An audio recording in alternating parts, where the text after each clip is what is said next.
BBA, BCA, BCom computer కోర్సులో 100% placement లభించే ఏకైక డిగ్రీ కాలేజ్ కూకట్పల్లిలోని ఐక్రియేట్ డిగ్రీ కాలేజ్. నమస్తే, నేను Keshav. Welcome to Suman TV. ఆంధ్రప్రదేశ్లో ఓటింగ్ పర్వం దాదాపుగా పూర్తయినటువంటి సంకేతాలు వస్తున్నాయి. ఇక క్యూ లైన్లలో మిగిలిన వారికి మాత్రమే ఓటు వేసేటువంటి అవకాశం ఉంటుంది. దేశవ్యాప్తంగా 4వ దశ ఎన్నికలకి సంబంధించినటువంటి పోలింగ్ కూడా కంప్లీట్ అయిపోయినట్టే. సో ఓవరాల్గా ఏపీలో పరిస్థితి ఏ విధంగా ఉంది? ముఖ్యంగా జనసేన పార్టీ పోటీ చేసినటువంటి నియోజకవర్గాల్లో ఓటర్ రెస్పాన్స్ ఏ విధంగా ఉంది? దీన్ని బట్టి రిజల్ట్ ఏ విధంగా అంచనా వేసేటువంటి అవకాశం ఉంది? ఈ అంశాలపైన విశ్లేషణ చూద్దాం. జనసేన పార్టీ అధికార ప్రతినిధి రజనీ గారు మనతో పాటు ఉన్నారు. రజనీ గారు నమస్కారం అండి. రజనీ గారు, ఏంటి ఓవరాల్గా 6 గంటలకైతే ఇక టైం అయిపోయింది కాబట్టి క్యూ లైన్లో ఉన్న వాళ్ళకి మాత్రమే అవకాశం ఉంటుంది. ఉదయం నుంచి జరిగినటువంటి ఈ పోలింగ్ సినారియో మొత్తాన్ని జనసేన పార్టీ ఏ విధంగా విశ్లేషిస్తుంది? మీ అంచనాలు ఏంటి? సార్, ముఖ్యంగా స్థానిక ఎన్నికల్లో బయటకు వచ్చి ఎలక్షన్ చేసిన వాళ్ళు జన సైనికులు. ఏమాత్రం భయపడిన వాళ్ళు, లేకపోతే ధైర్యంగా పోరాడే వాళ్ళు.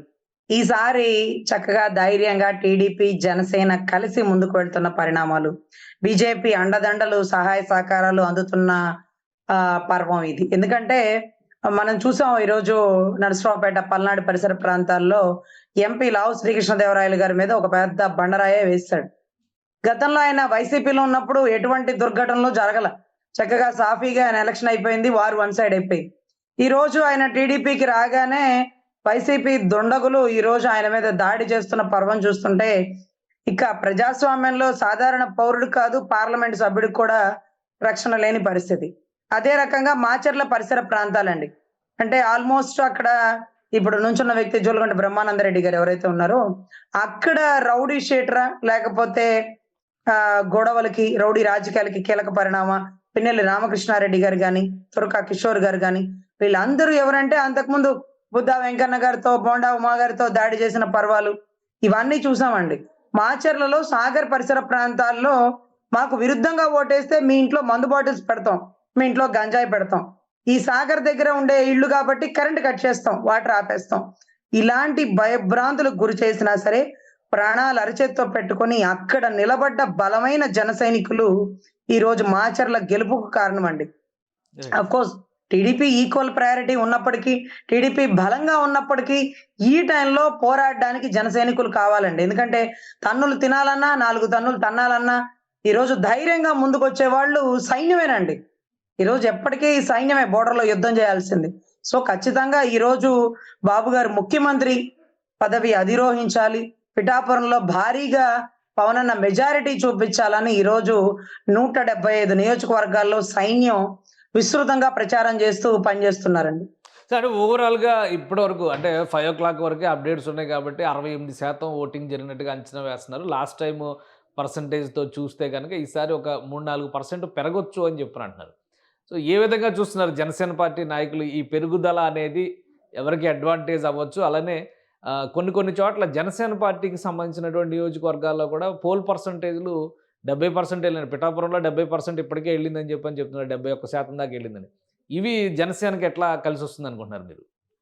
యాక్చువల్లీ కాస్త వంగ గీత గారి వర్గం అండి. మొన్న ఈ మధ్య నేను ఆ పిఠాపురం ఏరియా కూడా విజిట్ చేసి అన్నయ్యని బలకరించి ఏదైతే అక్కడ పిఠాపురం కుక్కడేశ్వర స్వామి ఆలయాలు ఇవన్నీ కూడా మేము చూస్తే అక్కడ కొంతమంది అమెరికా నుంచి, లండన్ నుంచి, కెనడా నుంచి వచ్చారండి పవనన్న అభిమానులు. ఎంత అభిమానులు అంటేనండి, ఒక అతను 450 మంది ట్రావెల్ చేసే ఒక ఫ్లైట్ నడిపేటటువంటి పైలట్, అతని పేరు కూడా విడుదల వంశీ అనుకుంటా అండి. అతనైతే జీవితంలో ఒక్కసారైనా పవన్ కళ్యాణ్ గారి కారుకి డ్రైవర్గా ఉంటే చాలు అనేటటువంటి కోరిక అండి. ఆ అభిమానం, ఇంత గొప్ప నిజాయితీ పరుణ్ణి మళ్ళీ మనం కాపాడుకోకపోతే ఇక రాష్ట్రంలో ధర్మం, న్యాయం అనేది ఏమీ ఉండదు అనేటటువంటి గొప్ప ఆదర్శాలతో ఎంతో పార్టీ ఫండ్ కూడా పంపిస్తున్నారండి. ఇలాంటి అభిమానులు ఉండే దగ్గర వంగా గీత గారు నేను ఓటుకి 2 ఇస్తాను, 5 ఇస్తానంటే, ఒర్రే మేమే 2-3 లక్షలు ఖర్చు పెట్టుకొని కుటుంబం అంతా లండన్ నుంచి వచ్చి ఈ రోజు పవన్ కళ్యాణ్ గారి కోసం ఓటేస్తుంటే నువ్వు ఇచ్చే 2-3 వేలు మా క్యాబ్ ఖర్చులు కూడా రావు తల్లి, నీకు నమస్కారం. మేము ఈ రోజు మార్పు కోరుకునే వ్యక్తిని, నిజాయితీ పరుణ్ణి, ధర్మ పోరాటంలో ఈ రోజు నరేంద్ర మోడీ గారి మనసు గెలుచుకున్నటువంటి మహోన్నత వ్యక్తిని, ఐక్యరాజ్య సమితిలో కూర్చోగల సత్తాగల వ్యక్తిని, దేశ అభివృద్ధికి పాటుపడే వ్యక్తుల్లో 4గురిలో ఈ రోజు కొణిదెల పవన్ కళ్యాణ్ గారు ఒక వైరయ్యారండి. అంటే మనం అనుకుంటాం కార్పొరేట్లో గెలవలేదు, 2 చోట్ల ఓడిపోయారు. అయినా సరే ఈరోజు పడ్డవాడేం చెడ్డవాడు కాదు. రాష్ట్ర అభివృద్ధి కోరుకుంటున్నాడు. ఈరోజు అంత గొప్ప అభ్యుదయ భావాలు గల నిజాయితీపరుడైన నాయకుడిని మనం చూడలేమండి. ఎంతో మంది రాజకీయ నాయకులు ఉంటారండి. కానీ అంటే నిజాయితీ మీ అంచనా ప్రకారం పోలింగ్ జరిగినటువంటి తీరు, విధానం మీరు ఆశించిన రీతిలో జరిగిందా? ఎందుకంటే ప్రతిసారి ఇక్కడ వ్యవస్థ మీద నమ్మకం లేదనేటువంటి పరిస్థితి ఎదురవుతూ ఉంటుంది. ఈసారి ఎలక్షన్స్ స్థానిక ఎన్నికలతో పోల్చి చూడాలా? లేదంటే లాస్ట్ టైము 2019 ఎన్నికలతో పోల్చి చూడాలా? ఆ రెండిటితో పోల్చినప్పుడు ఈసారి ఎలక్షన్ ఎలా జరిగింది? సార్, స్థానిక ఎన్నికలలో కూడా చాలా మార్పొచ్చిందండి. 2 పార్టీలు విడివిడిగా పోటీ చేసినప్పుడు కూడా వాళ్ళు డబ్బు పెట్టుకొని ఎంత మెజారిటీ వరకు తెచ్చుకోగలిగారో, అవతల వాడు దొంగతనంగా ఎంత గెలిచాడో, రూపాయి లేకుండా జన సైనికులు ఇంచుమించు ఆ స్థాయికి వచ్చారండి. నిజాయితీ గల పరిపాలనలో ఈరోజు కొద్దో గొప్పో ప్రజల్లో మార్పొచ్చిందండి. ఈరోజు 80% పోలింగ్ అవుతదండి. మీరు ఇంకా 5, 6 గంటల టైమే చెప్తున్నారు. నైట్ 8 కాదండి, 11 వరకు ఈరోజు ఓటింగ్ జరుగుతా ఉంటదండి. ఎందుకంటే ఒకానొక చోట భయపెట్టి, ప్రలోభపెట్టి, దెబ్బలు కొట్టి రాళ్ళేశారు. ఇంకొక చోట ఈవీఎం మిషన్లు మనం నొక్కుతుంటేనండి వల్ల కావట్లేదండి. అది సైరన్ సౌండ్ రావట్లేదు. సో దాని ద్వారా డిలే అవుతా ఉంది. లేట్ అయితే కొంతమంది వెళ్ళిపోతారేమో అని చూస్తున్నారండి. ఊరు వెళ్ళట్లా. 60 ఏళ్ళ అవ్వ కూడా కర్ర పట్టుకొని అంతే నుంచుంది. ఏం పర్లేదయ్యా, ఈడ కూర్చుంటాను. నేను 15వ నంబర్‌లో నుంచున్నాను. నా వంతు వచ్చినప్పుడు నన్ను పిలవండి అంటూ చుట్టగాల్చుకుంటూ ఒక దగ్గర కూర్చున్న అవ్వని నేను చూశానండి. అవ్వ అంతసేపు ఏం నుంచో, అమ్మో నుంచోపోతే ఆ మనవళ్ళు కర్ణాటకలో, బెంగుళూరులో ఏడాడో పని చేసుకున్నారమ్మా. బాబు గారు వస్తేనే ఈడ పనులుంటాయంట. అమ్మో నా మనవళ్ళు చెప్పి పంపించారు. ఓటేసి అదేదో బులిగింకు కూడా నేను చూపించాలంట అనే పరిస్థితికి ఈ రాష్ట్ర ప్రజల్లో మార్పొచ్చిందండి. ఈరోజు ఇంకా కూడా క్యూ లైన్‌లు ఉన్నాయండి. సో 80% ఓట్ పోలింగ్ అవుతదండి. వీళ్ళిచ్చే 2000, 5000 కాదండి. అమెరికా నుంచి, అబ్రాడ్ నుంచి, బెంగుళూరు నుంచి, కర్ణాటక నుంచి చార్జీలు పెట్టుకొని, ఫ్లైట్ టికెట్లు పెట్టుకుని వచ్చిన వాళ్ళకి వీళ్ళేసే చిల్లర లెక్క కూడా లేదండి. రాష్ట్ర భవిష్యత్తుని మేం మారుస్తాం, అభివృద్ధి పదంలో మేం తీసుకెళ్తామంటూ పక్క రాష్ట్రాల వాళ్ళు, పక్క దేశాల వాళ్ళు చిత్తశుద్ధిగా పనిచేస్తున్నారండి. సో సో మీ ఇక్కడ మీ లెక్క ప్రకారం రాష్ట్ర వ్యాప్తంగా పోలింగ్ ప్రశాంతంగా జరిగిందా? ఎందుకంటే కొన్ని ఇన్సిడెంట్స్ జరిగినాయి. ఇవి కన్సిడర్ చేయాల్సినటువంటి అంశాలా? రెండోది అసలు రీపోలింగ్ రిక్వైర్మెంట్ ఉండేటువంటి స్థాయిలో ఏమైనా ఘర్షణలు గాని, అటువంటి మెసేజెస్ గాని వచ్చినాయా మీకు? మామూలుగా జరిగితే కిక్కే ఉండదు. అవతల వాడు ఎవరండి బాబోయ్! జగన్మోహన్ రెడ్డి గారితో మామూలుగా అంటే మామూలుగా ఉండదండి. సో ఖచ్చితంగా గొడవలు జరుగుతాయి. మాచర్ల, నరసరావుపేట, పెద్దారెడ్డి ఏరియా ఇయన్నీ కూడా పీలేరు అన్ని చోట్ల గొడవలు జరుగుతాయండి. ఎందుకంటే వాళ్ళు గొడవలు చేయగల సమర్థులు. ఈరోజు తలకాయలు పగలగొడతారు, అడ్డం వస్తే నరికేస్తారు. ఏమైనా సరే ఈసారి అందరూ సిద్ధమై ఉన్నారు. బాబు గారి అరెస్ట్ గాని, బోనమ్మ గారి అవమానం గాని, ఈరోజు పవన్ కళ్యాణ్ గారిని నోవాటల్లో బంధించి ఈరోజు ఎంత అవమానకరంగా మాట్లాడారు. 2 చోట్ల ఓడిపోయావు, కార్పొరేటర్ స్థాయి కూడా కాదు నీది అన్న వాళ్ళకి ఈ రోజు పవన్ కళ్యాణ్ గారు కొట్టే దెబ్బ ఈరోజు 2 అంటే మేము ఒకటే చెప్పాలండి. ఈరోజు ఏదైతే జగన్మోహన్ రెడ్డి గారే కాదు, అలా రాజకీయ కుంభ స్థలాన్ని బద్దలగొట్టబోతున్నాడు పవన్ కళ్యాణ్ గారండి. ఈరోజు ముగ్గురు త్రిసభ్య ధర్మాసనం లాగా మాకు రాయలసీమలో కొన్ని ఇన్సిడెంట్స్ జరిగినాయి ఉదయం. అలానే పల్నాడులో ఎక్కువ ఇన్సిడెంట్స్ జరిగినాయి. వీటిని ఏ విధంగా చూస్తారు? ఇవి హింసాత్మకమైనవి, లేదా మరోసారి పోలింగ్ పెట్టాల్సినటువంటి అవసరం ఉండేవిగా చూడాలా? లేదా నార్మల్‌గా ఒక సాదాసీదాగా జరిగేటువంటి చెదురుమదురు ఘటనలు గాని వీటిని కొట్టిపడేయడానికి అవకాశం ఉంటుందా? లేదండి. జవహర్ రెడ్డి గారు కొద్దో గొప్పో ఆయనకి అర్థమైపోయిందండి.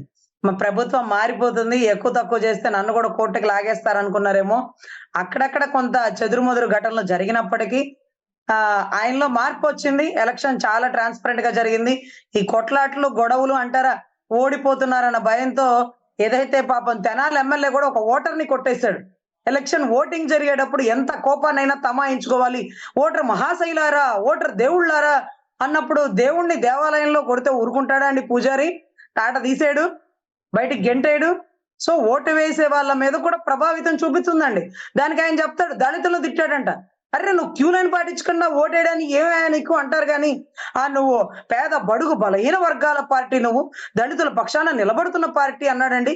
దళితుల గురించి మాట్లాడాడండి. అందుకే కోపం వచ్చి కొట్టానండి అంటూ పాపం ఆయన ఏదో శివగామిని స్టోరీలు చెప్తున్నారు కానీ ఎవరు వినలేదండి. అంత పొగరు పనికిరాదు, అంత అధికార మదం పనికిరాదు, దించుతాం గద్దె దించుతాం అంటున్నటువంటి పవన్ కళ్యాణ్ గారు స్లోగాలతో ముందుకెళ్తున్నారు. ప్రతి ఒక్కరిలో మార్పు వచ్చింది. ఈసారి కనీసం ఒక 120, 130 ఎంతో కష్టపడి డబ్బులు పెట్టుకున్న వాళ్ళకి వస్తదిలేండి. వైసీపీ రాకుండా అయితే పోదు. అసెంబ్లీలో ప్రత్యర్థులు కూర్చోవాలి కదా! మరీ వాళ్ళలాగా 175 అని మేము చెప్పమండి. అది చెప్పం. ఎందుకంటే తెనాలిలో ఓటు పర్సంటేజ్ చాలా తక్కువ అయింది. ఇంకా ఇప్పుడున్నటువంటి యావరేజ్‌గా చూస్తే కూడా స్టేట్ యావరేజ్ 5 గంటల వరకు వచ్చిన రికార్డ్స్ ప్రకారం చూస్తే 68% ఉంటే తెనాలిలో మాత్రం 57% ఉంది. ఏంటి తెనాలిలో ఓటింగ్‌కి రాని పరిస్థితి ఓటర్‌కి ఎందుకు ఎదురవుతుంది? రాని పరిస్థితి కాదండి. రానివ్వని పరిస్థితి. కొన్ని ప్రత్యేకమైన ప్రదేశాలు ఎంచుకున్నారండి గౌరవ జగన్మోహన్ రెడ్డి గారు. ఆయన ఓడిపోతున్నారని తెలిసినా కొన్ని ప్రత్యేక ప్రదేశాలలో ఏదైతే జనసైనికులను ఓడించాలి. దీనికి అంతటికి కారణం అవతల వాళ్ళని వాళ్ళ మీద నెట్టాలి. మళ్ళీ 2 కులాల చిచ్చులు, 2 పార్టీల చిచ్చులు రేపాలన్న నెపంతో కొన్ని చోట్ల దగ్గరుండి ఓడిచ్చే దృక్పథంతో ఉన్నారండి. అంటే లైక్ ఎగ్జాంపుల్ పిఠాపురం అండి. ఎవరన్నా రాజకీయ నాయకుడు ఊరంతా తిరిగినా సరే చివరి రోజు సొంత నియోజకవర్గంలో పనిచేసుకుంటారు. పులివెందుల్లో పనిచేసుకోవాల్సిన జగన్మోహన్ రెడ్డి గారు పిఠాపురం వచ్చి ఈ రోజు వంగా గీత గారిని ఏడుస్తుంటే ఇటు తిరిగి అది ఏడ్చేది, ఇటు తిరుగు అరే అడుదొక్కో జనాలు చూడాలి అంటుంటే అసలు అది వీడియో చూస్తుంటే మాకు ఆవిడ ఏడుస్తుంటే నువ్వు ఏడవకమ్మా నీకు జగన్ అన్న ఉన్నాడని చెప్పాలిగా. లేదండి ఇటు తిరిగాడు, నోటి తప్పుకో జనాలు కనపట్ల ఇటు తిరిగాడు, ఇక చూడు అంటూ ఆవిడ ఏడుస్తుంటే ఈయన ముఖ కవళికల్లో నవ్వు చూస్తుంటే ఈ కరెక్ట్ గా పదం సైకో పోవాలి సైకిల్ రావాలని తెలుగుదేశమే కరెక్ట్ అనే ఒక చిత్తశుద్ధికి వచ్చేసారండి రాష్ట్ర ప్రజలు. మీ అంచనా ఏంటి? జనసేన పార్టీ పోటీ చేసినటువంటి మొత్తం నియోజకవర్గాల్లో ఎలాంటి ప్రభావం ఉంది? మీకు ఎలాంటి రిజల్ట్ వస్తుందని అంచనా వేస్తున్నారు? సార్ రిజల్ట్ బాగా వస్తుందండి. జన సైనికులతో పాటు టీడీపీ కలిసి దగ్గరుండి ప్రయాణం చేస్తున్నటువంటి అన్ని ఏరియాల్లో కూడా గెలుపు తథ్యం. కానీ వైసీపీ కుట్రకోణం అయితే లేకుండా అయితే ఉండదండి. 100% ఏదో ఒకటి చేయాలని ఎదురు చూసేటటువంటి వాళ్ళు. ఎందుకంటే అంటే ఏదైతే పగబట్టిన పాము లాంటిదండి వైసీపీ ఈరోజు. తల నుంచి తోక వరకు అంతా విషమే ఉన్నప్పుడు ఎక్కడో చాట జల్లాలని చూస్తది. సరే దానివల్ల ఎవరు బలైనప్పటికీ గవర్నమెంట్ అయితే ఫామ్ అవుతుందండి. ఎవరైతే ఓడిపోతారో వాళ్ళని ఇంకా కూడా దగ్గర తీసుకునే హక్కును చేర్చుకునే పర్వం కూడా జనసేన పార్టీకి సంబంధించి 21 సీట్లలో ఎన్ని వస్తాయని అంచనా వేసుకుంటున్నారు? ఇప్పటివరకు ఉన్న పోల్ పర్సంటేజ్ని బట్టి కానీ ట్రెండ్ని బట్టి కానీ మీకు ఒక లెక్క ఉంటుంది కదా సార్? అదేంటి సార్, అక్రమంగా అవినీతి పరుడే 175 అంటుంటే మేము 21కి 14, 15, 11 మేము మాత్రం ఎందుకు చెప్పాలి సార్? 27కి 21 వస్తాయి. దాంట్లో ఎటువంటి సందేహం లేదండి. ఏమన్నా ఒక చాట ఇబ్బంది జరిగినా కుట్ర కోణంతో కావాలని ఓడించి ఇదిగో టీడీపీ వాళ్ళే ఓడించారు, మేము చెప్పలేదా, మా మాట విన్నారా, దగ్గరుండి వాళ్ళని గెలిపించుకున్నారు అనేటటువంటి కుట్ర చేయడం కోసం తెనాల్లో గాని పిఠాపురం గాని నిడదవోలు గాని కొన్ని పరిసర ప్రాంతాల్లో కాపేసుకుని కూర్చున్నారండి. దాని అర్థం దగ్గరుండి ఓడించాలి. దీనికి కారణం టీడీపీ మీద నెట్టేయాలి. ఎనీవే ఏది జరిగినా సరే గవర్నమెంట్ ఫామ్ అవుతుంది. గవర్నమెంట్ ఫామ్ అయ్యాక ఇబ్బందికర పరిస్థితుల్లో ఉన్న ప్రతి ఒక్కరిని హక్కును చేర్చుకుంటది. మా ఉద్దేశం కలిసి ప్రయాణం చేయాలండి. కులమేమి కూడుపెట్టదు. కులం అంటే ఈరోజు అవినీతి అక్రమార్జుడే ఈరోజు సీఎం గా రాష్ట్రాన్ని ఏలుతుంటే రాజధాని పోలవరం రాష్ట్ర భవిష్యత్తు లేని పరిస్థితుల్లో నిజాయితీ పరుడైన పవన్ కళ్యాణ్ గారు, నవ్యాంధ్ర నిర్మాత చంద్రబాబు గారు సెంట్రల్ అండదండలు ఉంటే రాష్ట్రం ఒక మంచి భవిష్యత్తుకి నాంది అవుతుందండి. పిఠాపురంలో అన్న భారీ మెజారిటీతో గెలుస్తారు. వంగా గీత గారు కుళ్ళి కుషించిపోయేలాగా ఏడ్చినప్పటికీ రాష్ట్ర ప్రజలు తల్లి ఈ ఒక్కసారికి ఓర్చుకోమ్మా, ప్రజారాజ్యంలో నీకు పెద్దపీట వేసాం, టీడీపీలో వచ్చిన అంతకంటే పెద్దపీట వేసాం, ఇప్పుడు జరుగు జగన్ అనే దాంట్లో జరగండి వంగ గీత గారు అంటూ కూడా అనుకునే పరిస్థితి నెలకొందండి. రైట్. థ్యాంక్ యూ రజనీ గారు, మీ అభిప్రాయాలు తెలియజేసినందుకు. ఇది ఓవరాల్గా ఆంధ్రప్రదేశ్లో పోలింగ్కి సంబంధించినటువంటి గడువు ముగిసింది. ఇక క్యూ లైన్లో ఉన్నటువంటి ఓటర్లు, అక్కడక్కడ బారులు తీరినటువంటి ఓటర్లు తమ ఓటు హక్కు వినియోగించుకోవడం కోసం వేచి చూస్తున్నారు. పోల్ పర్సంటేజ్ ఇప్పుడున్నటువంటి ట్రెండ్ను బట్టి చూస్తే కనుక 80% పైనే నమోదయ్యేటువంటి అవకాశాలు కనిపిస్తున్నాయి. ఇక జనసేన పార్టీ 100/100 100కి 100% రిజల్ట్ కొట్టేటువంటి అవకాశం ఉందని రజనీ గారు చెప్తున్నారు. పవన్ కళ్యాణ్ భారీ మెజారిటీతో పిఠాపురంలో గెలవడం ఖాయం అంటున్నారు. ఇది special discussion. Keep watching. Suman టీవీలో మీ పర్సనల్ అండ్ బిజినెస్ ప్రమోషన్స్ కోసం కింది నెంబర్కి కాంటాక్ట్ చేయండి.